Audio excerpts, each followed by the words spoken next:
Nous intervenons en Haïti depuis les suites immédiates du séisme, où nous sommes arrivés quelques jours seulement après le tremblement de terre de janvier 2010, et où nous avons pris en charge plusieurs centaines de blessés graves qui ont été opérés et pris en charge par notre structure depuis cette période. Nous avons reçu également de nombreux autres blessés venant d'autres équipes qui ont dû quitter le pays beaucoup plus rapidement que nous, alors que la plupart de ces blessés nécessitent une prise en charge prolongée pour essayer, au-delà de leur survie, de leur procurer une vie sociale acceptable dans ce pays qui reste particulièrement vulnérable à d'autres catastrophes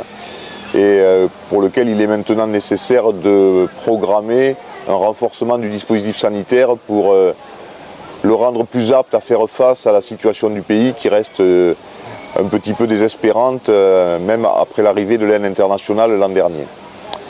On a en particulier comme projet de réhabiliter et d'aider les structures publiques, qui soit un travail qui pourra être fait au bénéfice de la plupart de la population de Haïti, ce qui actuellement n'est pas le cas, ce qui n'était pas le cas déjà avant le tremblement de terre, mais là les destructions, la mort de nombreux employés dans les hôpitaux ont fait que ce pays serait encore plus fragile, la population encore plus vulnérable, si on ne poursuivait pas ce travail d'urgence au-delà de la phase critique. Et si on quittait le pays maintenant, ce serait probablement